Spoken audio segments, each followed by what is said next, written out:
Hari ini kita mengangkat tema 3N, pakai plus apa enggak Pak Haris? 3N aja, ya. Apa 3N itu nanti akan dijelaskan oleh Pak Haris. Sebenarnya 3N ini adalah program pemerintah, ya. Tetapi saya tidak akan mengarahkan para kader untuk membuat program ini terwujud di desanya, bukan. Tetapi saya berharap para kader ini nanti mampu memahami apa sih yang dimaksud dengan 3N. Apa sih yang membuat program 3N ini ada? Dan bagaimana supaya desa saya terwujud menjadi desa yang 3N? Tidak dalam bentuk program, tetapi dalam bentuk bagaimana panjenengan melakukan pendampingan, mengenali persoalan, dan bagaimana batasan saya untuk bisa mengatasi persoalan ini. Ingat, yang perlu kita perhatikan, setiap kejadian, setiap kasus, setiap peristiwa, jangan kita memandang pada bagaimana itu ditangani, tetapi kita juga harus melihat hulu hilirnya, hulu sampai hilirnya. Apa faktor-faktor yang menyebabkan terjadinya itu, dan bagaimana mencegahnya, dan di mana ruang PKK untuk bisa mendukung agar peristiwa kejadian ini tidak terjadi lagi. Ini yang saya harapkan bisa dipahami para kader dari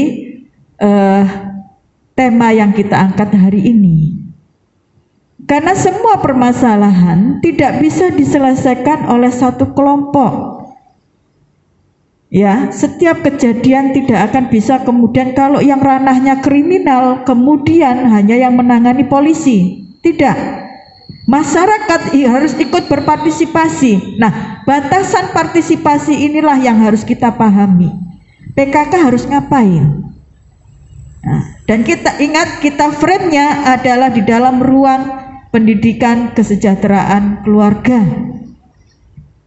ya, ruang bagaimana kita memfasilitasi para masyarakat untuk menjalani pendidikan tentang kesejahteraan keluarga. Ya, itu yang saya harapkan para kader bisa memahami sehingga nanti bisa di breakdown kembali, diteruskan kembali kepada para kader di desa. Mungkin ketika pada saat pleno di kecamatan panjenengan bisa menyampaikan hal ini. Nah, saya harapkan nanti para kader jangan sampai saya menemukan ketika saya menghadiri pleno yang disampaikan adalah pidato saya, bukan materinya. Nah, ini saya berharap panjenengan bisa memberikan sedikit apa yang panjenengan ketahui tentang materi yang kita tampilkan, sehingga nilai manfaatnya saya yakin akan lebih banyak gitu ya, daripada hanya sekedar menyampaikan pidato saya. Itu yang bisa saya sampaikan. Terima kasih atas kehadirannya, terutama yang sudah tepat waktu. Mari kita bersama-sama belajar menghargai waktu. Kita bersama-sama belajar menghargai rekan-rekan kita yang sudah mampu menepati waktu sehingga kita tidak menghambat kegiatan selanjutnya. Dan tujuan akhir dari pleno ini tentu saja kami berharap mari kita bersama-sama bertekad untuk mampu menebar kebaikan kepada masyarakat. Demikian yang bisa saya sampaikan. Ihdinas siratal mustaqim. Wassalamualaikum warahmatullahi wabarakatuh. Sebelumnya kami sampaikan bahwasanya saya sebetulnya sama dengan Panjenengan Sedoyo, jadi saya juga belajar, kita semua belajar pada pagi hari ini untuk bagaimana nanti program 3N ini nanti bisa berjalan, bisa kita terapkan di masyarakat, terutama di desa.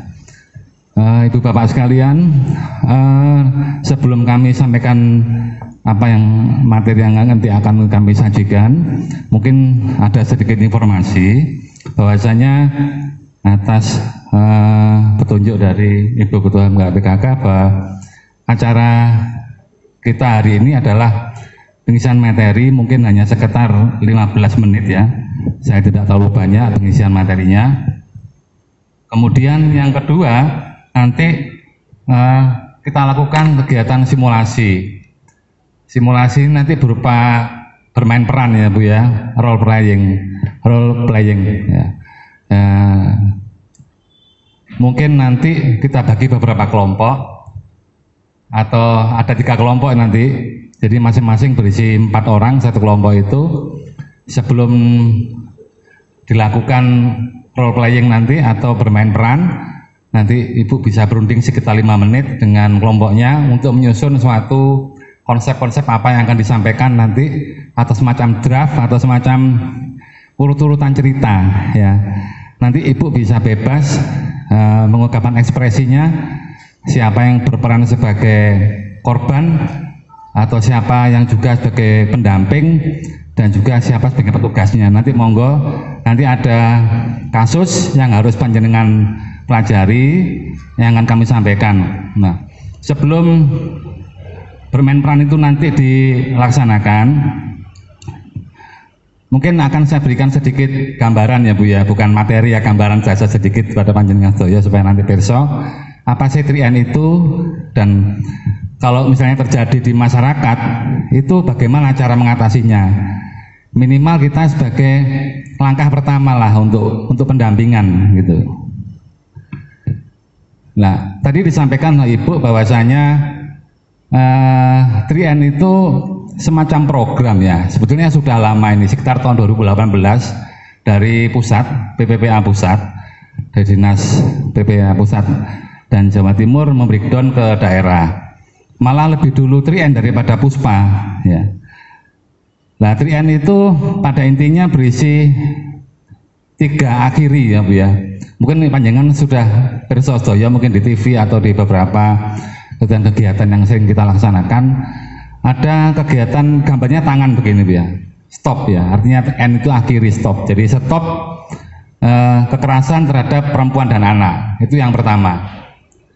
Yang kedua adalah stop perdagangan perempuan dan anak, jadi stop lagi, stop dagang perempuan dan anak. Yang ketiga adalah stop kesenjangan ekonomi bagi perempuan. Itu konsep pertama dulu yang harus kita pahami dulu. Ada 3 stop atau 3 akhiri yang itu harus kita pahami. Nanti kalau dijabarkan luas lagi nanti Ibu, luas penjabarannya. Nah, kemudian ada plusnya sebetulnya. Tapi hari ini kita batasi dulu dari 3 poin itu. Plusnya adalah stop kesenjangan di bidang politik. Seperti kita ketahui, perempuan di bidang politik itu masih sedikit persentasenya. Ya, kita lihat mungkin di dewan atau mungkin di tingkat kabupaten dan kecamatan itu masih sedikit peranan perempuan sebagai leader atau pemimpin di tingkat kecamatan, kabupaten atau di dewan, di legislatif, yudikatifnya. Mas, ya, ini maksud dan tujuannya. Jadi maksud kita mengadakan kegiatan pembinaan kali ini adalah untuk mengupas bagaimana sih peranan perempuan dan masyarakat. Nah, perempuan di sini adalah panjenengan sedaya, Ibu PKK, dan juga sebagai tokoh-tokoh masyarakat. Bagaimana peranannya di desa dan kecamatan untuk mengatasi berbagai macam tantangan yang berkaitan dengan isu-isu perempuan dan anak. Di antaranya ada isu trafficking, ada isu kekerasan, dan isu-isu lain seperti kesenjangan ekonomi perempuan, di mana perempuan di sana itu hanya di dapur saja, bahkan mereka tidak punya penghasilan sama sekali untuk mendukung ekonomi keluarga. Nah, itu ada tiga stop tadi yang harus kita akhiri, kita berikan kepada masyarakat supaya masyarakat paham. Nah, arahnya kemana sih Bu? Arahnya apa sih? Kenapa kok 3N ini harus disampaikan kepada panjenengan di tingkat kecamatan? Tujuannya adalah supaya nanti masyarakat itu memahami bahwasanya masyarakat banyak yang kurang paham apabila terjadi kasus-kasus kekerasan, baik itu di tingkat RW, RT atau di tetangga kanan kirinya. Kalau ada perselisihan, ada pertengkaran, atau mungkin ada penelantaran anak, Kadang-kadang kita sebagai kader PKK desa tidak paham ini ya apa di Jarno, ya apa ini. Alas bapak urusan keluarga di dewi. Nah, itu kepekaan kita lah yang harus kita asah, kita turut andil, apalagi kita sebagai kader PKK desa turut memberikan pemecahan masalah, bagaimana caranya gitu. Kemudian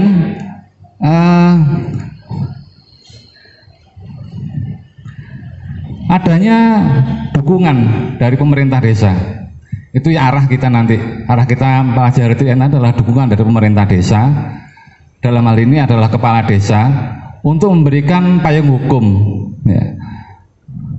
Sehingga nanti ada tim pengelola yang bisa bekerja di dalam melaksanakan kegiatan yang berkaitan dengan pencegahan terhadap kekerasan perempuan dan anak.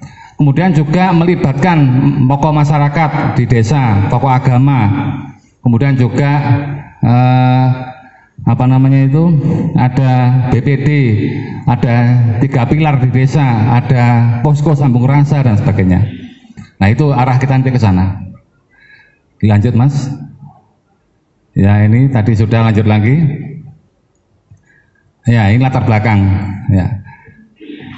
Masih banyaknya kasus kekerasan terhadap perempuan dan anak yang ada di desa.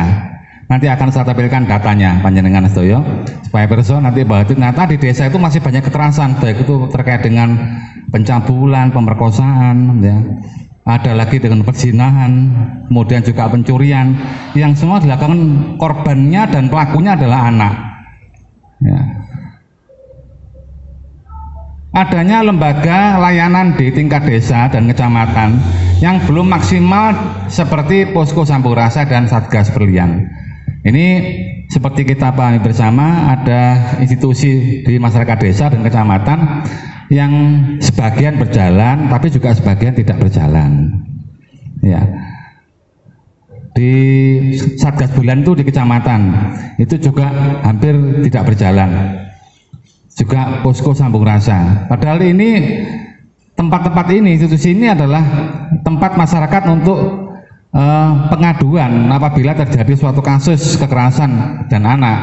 Mereka bisa lari ke situ nanti. Mereka bisa ke sana untuk merundingkan, untuk memecahkan persoalannya. Banyak masyarakat desa yang belum memahami alur cara penanganan kasus kekerasan. Nanti akan kami sampaikan di sana.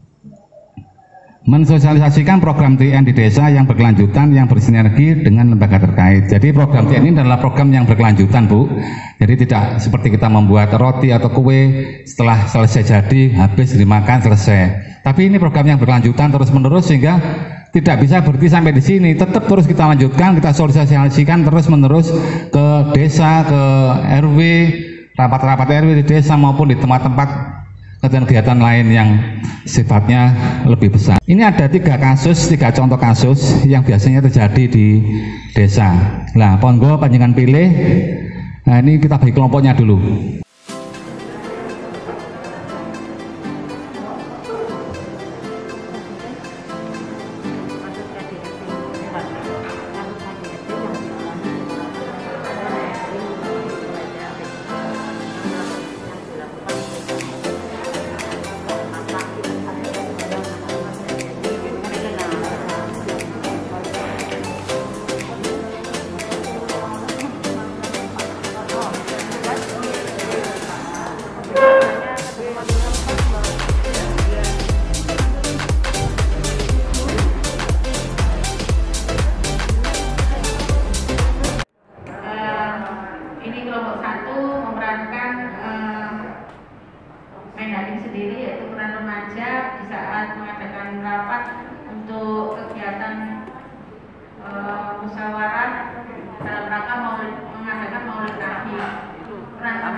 Ringkasan cerita yaitu ada sekelompok remaja mengadakan rapat musyawarah untuk menentukan tempat di mana mau mengadakan acara mauludan.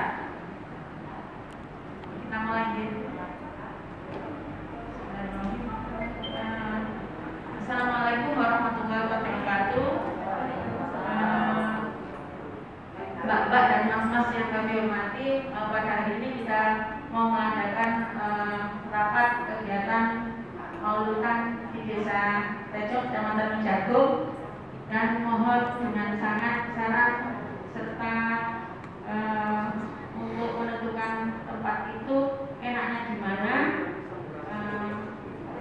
mohon dengan sangat Mbak Mira untuk memberikan masukan. Terima kasih. Lebih enaknya kalau negara ini buat biaya nih, mereka berdasarkan di Belanda saja, biar kita nggak terlalu banyak mengeluarkan biaya kalau berdasarkan biaya. Untuk yang lain ada yang gimana kalau pengajiannya dilaksanakan di lapangan yang lebih luas, tapi membutuhkan teror? Gimana Mbak? Iya, menurut saya alangkah baiknya untuk kegiatan maulid nanti dilaksanakan di masjid aja, karena berhubungan dengan keagamaan. Jadi saya kurang setuju untuk pendapatnya Bu Ana sama Bu Ani. Karena apa? Di balai desa itu kayaknya tempatnya kurang pas, dan di lapangan juga membutuhkan banyak biaya. Jadi saya sarankan diadakan di masjid aja. Masuk dulu. Ya, apa mungkin ada jadi itu boleh saja. Enak di lapangan Mbak, lebih luas. Kalau seperti ini lebih baik kita usah dadakan saja, lebih baik tambahan saja kalau ada temunya. Saya tidak setuju dengan pendapat Anda. Saya hanya kegiatan ini dilaksanakan di masjid. Saya tidak suka dengan perbuatan saudara. Buat saja, nanti ada kegiatan.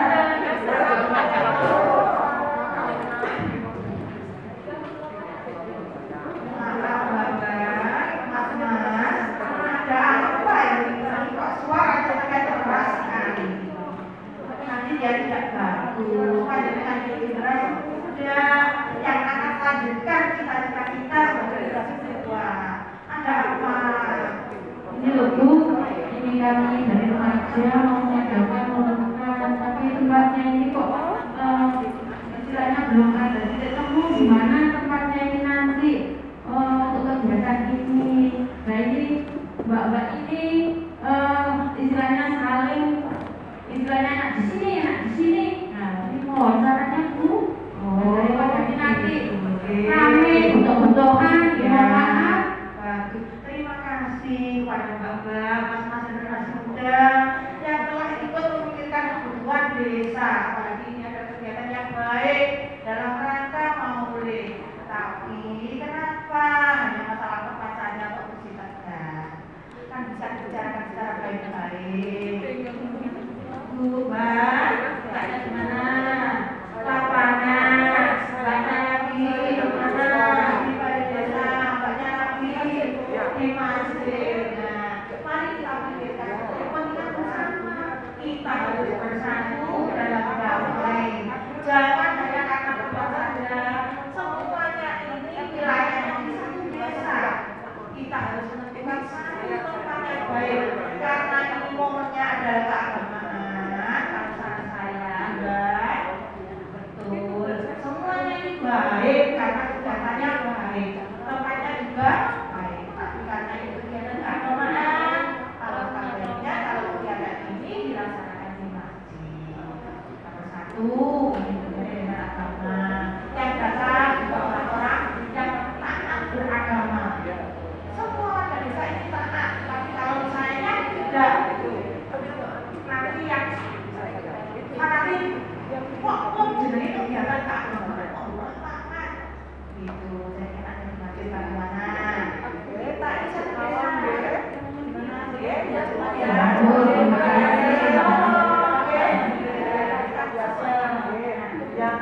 Yang tadi punya usulan tidak apa-apa bagus tuh, tapi ini kaitannya baiknya bisa bersama hati-hati deh. Terima kasih Bu, alhamdulillah ada yang mau mengingatkan. Terima kasih,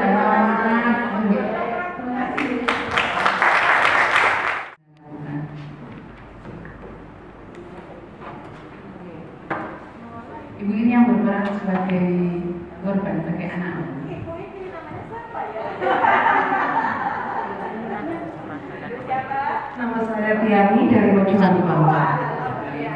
Saya sebagai ibunya, saya beruji dari Kesamben Bu. Yang kemarin ketemu di Desa Blimbing. Ibunya dikasih peran namanya siapa? Saya tetap jadi Bu Puji saja ya. Iya. Kemudian saya katakan, maksudnya ya sudah dimulai ya Bu ya. Anakku kenapa nggak mau masuk sekolah? Kemarin sudah nggak masuk. Nggak mau, saya nggak mau sekolah, nggak mau. Saya takut, saya takut. Kok takut? Semua kan teman-temanmu. Kenapa takut? Iya, kemarin saya berangkat sekolah itu apa uang sama saya itu diminta teman-teman kalau saya mau berangkat lagi itu nanti minta lagi Bu anak teman-teman saya itu sehingga apa uang jajan saya itu diminta terus dan terus. Kalau tidak dikasih itu saya itu dipukulin, diinjak, dilukai. Iya, sama teman saya itu Bu. Jadi saya tidak mau sekolah lagi Bu. Tidak mau saya. Ini tidak bagus ini. Temanmu yang mana anakku? Teman itu, yang itu suka minta uang sama saya. Dan saya pasti kalau tidak mau itu saya diludahi, diinjak Bu. Saya takut Bu. Tidak mau sekolah Bu. Tidak mau saya sekolah. Iya. Oke. Iya. Pokoknya saya tidak mau sekolah Bu. Biar saya pun tidak apa-apa. Ya takut sama teman-teman itu saya nanti diinjak dan diludahi lagi Bu. Saya takut Bu. Nanti saya tak. Ini gimana ini ya? Enaknya saya tak ke lapor saja ini ke kepala desa atau kemana ya? Itu teman itu yang itu sama itu loh Bu. Saya tidak terima ya, anak saya diginikan terus. Sudah, saya tak ke balai desa saja. Saya tak ke cari kadernya ya. Kamu di mana? Kamu mau sekolah loh ya? Iya, kalau masalah selesai saya mau sekolah Bu. Oh itu saya nggak mau sekolah lagi Bu. Anak yang baik harus rajin sekolah ya. Sebentar, saya tak ke kadernya dulu. Assalamualaikum Bu Kader. Waalaikumsalam warahmatullahi wabarakatuh. Saya ini bagaimana ya? Iya, anak saya itu nggak mau sekolah. Berhari-hari tidak mau sekolah. Setelah saya tanyakan, ternyata di sekolahan itu kayak dipalak gitu loh, diminta uang sekolahnya diminta terus. Saya juga terima Bu. Akhirnya setelah kalau uangnya nggak dikasih, katanya dipukuli. Saya ini harus bagaimana Bu Kader? Saya nggak mau ya anak saya nggak mau sekolah. Di sekolah itu tempatnya untuk belajar kan, mengajar. Yang belajar itu anak kita, yang mengajar itu bapak ibu gurunya. Kalau ada korban yang istilahnya pemalakan itu harus dilaporkan. Saya lapor kemana Bu Kader? Sudah lapor pengajar? Sudah. Sudah ada jalan keluarnya? Kayaknya saya nggak tahu saya Bu. Saya ingin anaknya melakukan apa? Pemalakan dan mengenai anak saya ini dihukum seberat-beratnya gitu loh. Bagaimana ini? Kalau kita masih bisa menyelesaikan dengan baik, ya dengan kekeluargaan, dan itu bisa melalui bimbingan, terutama bimbingan anak. Saya nggak mau tahu. Pokoknya saya ingin anak saya mau sekolah sehingga pelakunya tadi loh biar kok gitu loh tidak selanjutnya memalak yang lain-lain nanti. Sekarang anak saya nanti kalau dengan yang lain bagaimana? Ibunya ini tidak mau melalui sekolah tapi di desa. Ya, ada apa-apa Ibu? Kalau menjaga di desa, desa saja dulu Bu G, jangan kesusu ke angkat dulu guru-guru ya, guru-guru. Oh berarti saya harus ke sana dulu ya? Kalau desa, kalau nanti diselesaikan di situ. itu ada masalah, jangan langsung kita tidak ke Polres, ke Polsek, kita selesaikan dulu di desa. Di desa kan ada di desa bahasa, ada 3 bulan, ada pemerintah, ada kader desa. Kader desa itu Nah saya nggak tahu ya nggak ada itu Bu. setiap ada permasalahan di desa, baik sekecil apapun sampai penganiayaan, nah itu apa itu loh Bu ya, nggak bisa. Oh berarti kalau ada masalah-masalah gitu kita nggak boleh langsung ke polisi atau apa dulu Bu? Ada alurnya. Oh. Kita selesaikan dulu gitu. keluarga di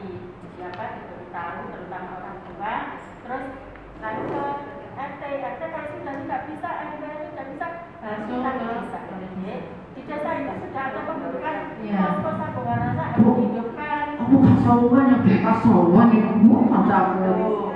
Jangan bilang kesuwen ibu, tapi itu aturannya, ya. Kita harus mematuhi peraturan pemerintah. Ya, peraturan pemerintah itu harus ditegakkan. Kalau tidak ditegakkan, kita yang salah sendiri. Kita bisa menyelesaikan permasalahan itu sebaik mungkin dengan adanya pemerintah desa. Saya tadi salah ya Bu yang Salah ya Bu.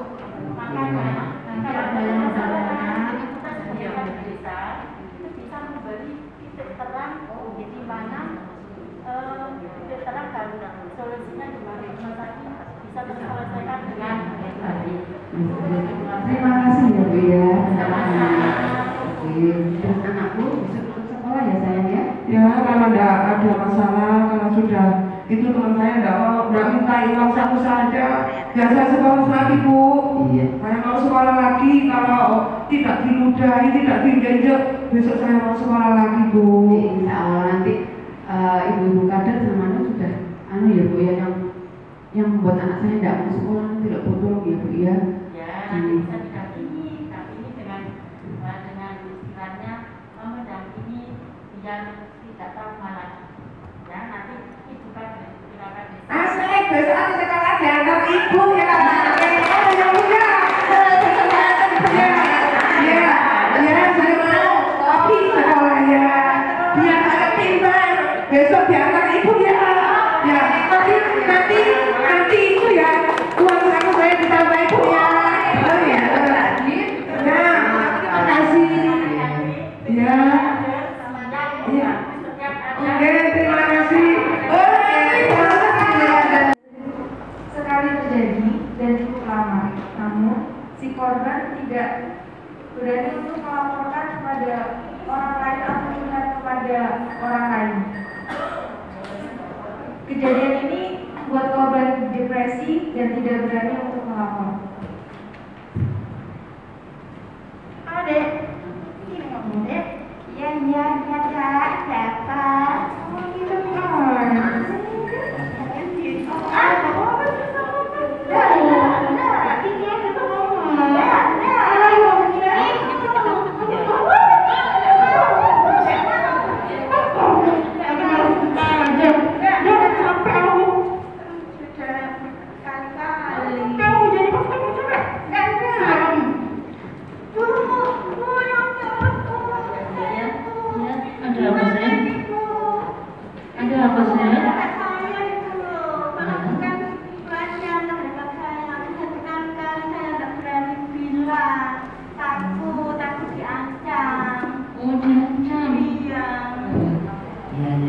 Berdiri sayang, duduk ya, duduk sini sayang. Jangan takut ya. Iya. Jangan takut. Sudah bilang sama ibu apa belum? Kenapa? Nggak berani soalnya diancam sama kakak saya. Oh gitu ya, ya sudah. Biar nanti ibu yang menyelesaikan ya. Iya. Jangan takut ya. Ya. Di sini dulu ya, biar ibu nanti dari kakak kamu ya. Apa? Di mana sekarang kakak kamu? Di dalam. Oh di dalam. Iya, siapa temannya kakak kamu?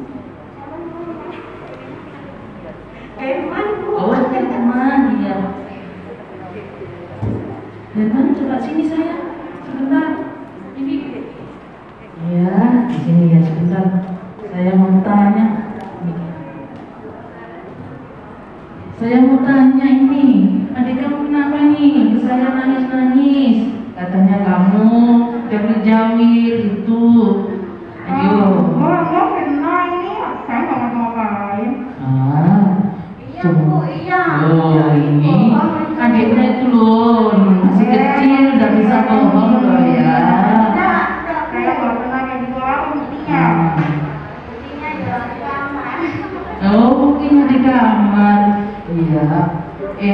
Kakak, kamu sebetulnya harus menjaga adik ya. Kenapa kamu gitu kan? Ini adik kamu, kasihan kan? Ayo kamu ngancam adik juga. Banyak omong Ibu. Yang betul. Kamu udah mengaku?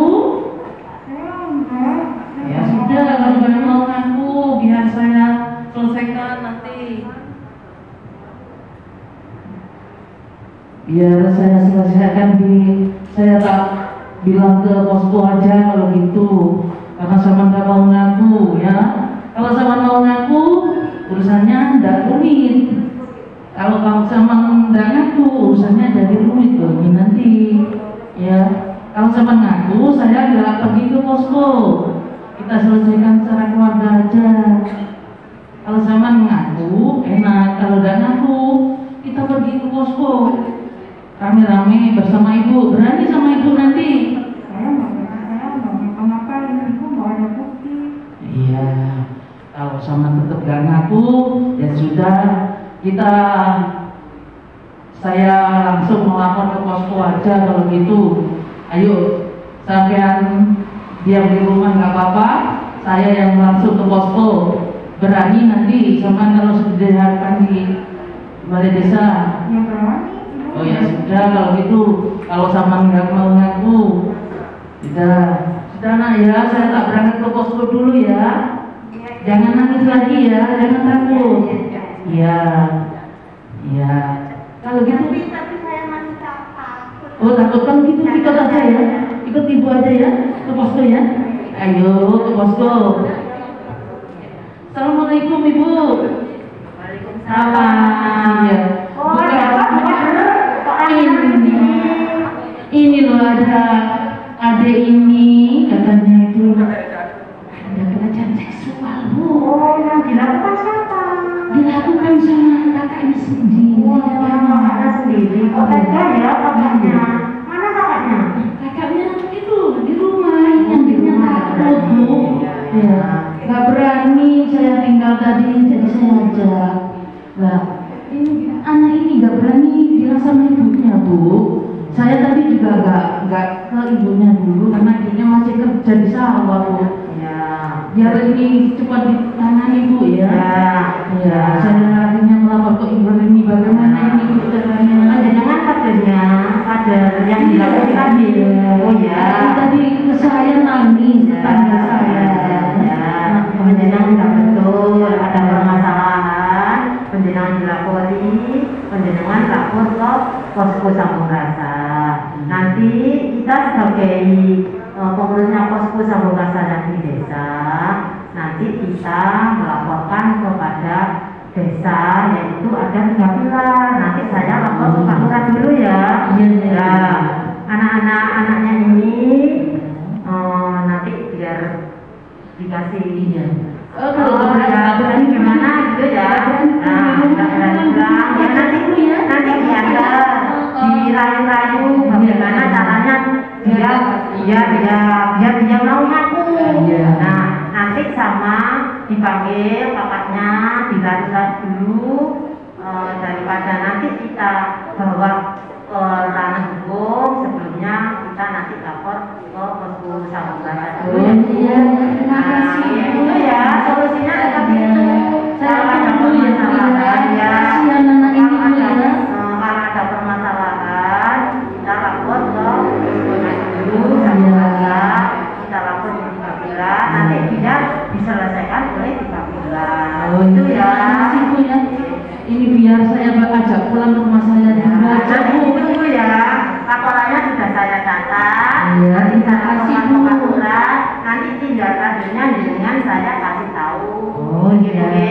Terima kasih bu ya. Assalamualaikum. Di sini nanti dibuka Undang-Undang Nomor 23 Tahun 2004 tentang KDRT. Di situ nanti lengkap supaya nanti bisa mengevaluasi ya apa yang menjadi kekurangan dan sebagainya dari kasus kita hari ini. Jadi kalau saya melihat sih setiap kelompok sebenarnya asesmennya sudah lumayan tapi belum tuntas sebenarnya ya, belum tuntas. Ada hal-hal yang harus bisa kita lihat sekatnya, kader itu nanti berperannya sampai di mana. Nah ini nanti dibaca undang-undangnya ya. Nah untuk yang kelompok pertama, tapi sebenarnya saya ingin global saja deh ya. Yang pertama adalah kita harus memberikan asas praduga tak bersalah kepada siapapun ya. Jadi dilihat dulu, dikorek dulu keterangannya secara baik. Nah Yang kedua adalah perlindungan terhadap korban kekerasan. Itu mereka punya hak untuk perlindungan. Mereka punya hak untuk dijaga kerahasiaan. Nah, ya. Perlindungan pertama itu adalah yang pasti asesmen untuk korban kekerasan. Itu biasanya kita carikan dulu tempat yang aman, yang tidak mungkin terjangkau oleh pelakunya. Ini yang paling penting. Nah, tadi terutama untuk spesial untuk yang kasus yang ketiga, ini saya lihat ada penanganan korban masih bertemu dengan pelaku. Ini yang nggak boleh terjadi. Karena apa? Akhirnya korban tidak mempunyai rasa aman. Itu dulu Ibu, ya. Ya, jadi dijauhkan sehingga nanti dia akan merasakan tidak ada ancaman lagi. Itu dulu. Kemudian dicari keterangan yang benar. Untuk mencari keterangan yang benar, korban harus ditenangkan dulu. Ini biasanya butuh waktu. Ya, butuh waktu. Maka harus ada penjelasan bahwa korban ini sudah ditenangkan berapa jam sebelumnya dan sebagainya. Kan ada 3 kasus ini. Artinya 3 kasus ini penyelesaiannya kan semua tidak sama, ya kan? Yang kelompok pertama, mediasi di dalam kelompok itu sendiri sudah cukup. Yang kedua, mediasi di tingkat desa sudah cukup. Nah, biasanya yang kasus ketiga ini tidak bisa selesai di situ. Ini yang harus ada tingkatan. Maka proses asesmennya itu juga akan berbeda, ya. Nah, yang saya lihat yang belum selesai tadi adalah yang di kelompok 3. Karena tidak akan semudah itu. Ini supaya kita nanti bila menemukan kasus seperti ini, kita bisa menangani dan paham caranya gitu ya Bu ya. Nah, korban dijauhkan dari pelaku, ya, pelakunya ditangani, dan menjaga kerahasiaan salah satunya adalah supaya tidak ada timbul konflik yang lain lagi. Ini masih di dalam rumah, tapi bagaimana kalau antar rumah? Kan ya, kan bahaya, bisa saja 2 rumah ini akhirnya bertikai. Ini yang tidak boleh. Maka penanganannya harus bisa dijaga kerahasiaannya. Ya, kalau korban ternyata membutuhkan visum sebagai bukti, itu maka harus melalui proses pelaporan polisi. Ya, ingat, di dalam kasus kekerasan itu adalah kasus delik aduan. Kalau kasusnya delik aduan, itu di tingkat polisi pun tidak akan langsung diproses. Pasti akan ada yang namanya proses mediasi. Kenapa selama ini kekerasan tidak pernah berani dilaporkan? Karena pasti takutnya langsung diproses secara hukum. Padahal tidak, kalau delik aduan tidak, ada proses mediasi. Jadi jangan khawatir. Paling sering nyun sewu, kalau misalnya istri jadi korban kekerasan suami, nek bojone kate dilapor, no mesti istrinya yang tidak mau, walaupun dia wis bonyok istilahnya. Kenapa? Karena takut siapa yang menafkahi. Kalau dia ditangkap polisi bagaimana? Betul kan? Nah, padahal salah satu proses di kepolisian itu tidak akan langsung, kalau delik aduan tidak langsung dimediasi dulu. Kalau memang sudah selesai terjadi perjanjian, perdamaian dan sebagainya, ya sudah kembali lagi. Ya. Nah, itu yang paling penting. Nah, kalau kasus yang ketiga tadi, kalau memang tidak berat pelecehan seksualnya dan bisa dimediasi di tingkat desa, syukur. Artinya tapi harus ada proses pendampingan bahwa proses ini tidak akan terjadi lagi. Termasuk perlindungan anak supaya tidak terjadi pelecehan lagi. Bisa jadi nanti di tingkat perdamaian di desa itu nanti anak ini dipisahkan rumah. Bisa jadi ya, apapun lah nanti untuk melindungi supaya tidak terjadi lagi pelecehan seksual. Tapi kalau sudah kasusnya berat, maka perlu asesmen lanjutan. Maka ibu-ibu harus tahu linknya, siapa yang harus dihubungi. Ngorot-ngorot ya. Siapa yang harus dihubungi? Kita punya yang namanya unit PPPA di Dinas PPPA, itu punya yang namanya rumah singgah. Saya pengen nanti dibagi nomornya Pak yang untuk telepon pengaduan. Ya, punya kan? Nanti dibagi ya. Nah, nanti kalau menemukan kasus-kasus berat, misalnya tidak bisa dimediasi di desa, langsung lapor ke Dinas PPPA. Di situ ada untuk pengaduan dan nanti langsung dari dinas secara langsung akan melakukan asesmen. Bisa dipahami? Ya, kita jangan sampai melampaui batas. Walaupun di dalam undang-undang masyarakat itu diwajibkan untuk melaporkan bila ada kejadian itu, bahkan sampai mendampingi, tetapi harus sesuai batas kemampuan. Mungkin itu tambahan dari saya. Matur nuwun. Wassalamualaikum warahmatullahi wabarakatuh. Semuanya bagus, hampir nilainya hampir sama kok, hampir sama nilainya. Untuk kelompok 3 ya itu nilainya 75. Kita beri tepuk tangan dulu itu ya. Kemudian untuk kelompok 1 nilainya 70. Kita berikan tepuk tangan ya. Kemudian ini hanya ada satu pemenang ya Bu ya nanti ya. Hanya mohon maaf hanya satu pemenang saja. Jadi ini mohon maaf ya, hanya kenang-kenangan pada panjenengan semuanya. Mudah-mudahan nanti bisa bermanfaat dari kami. Kemudian untuk kelompok 2 nilainya adalah 80 ya. Saya ucapkan selamat untuk kelompok 2.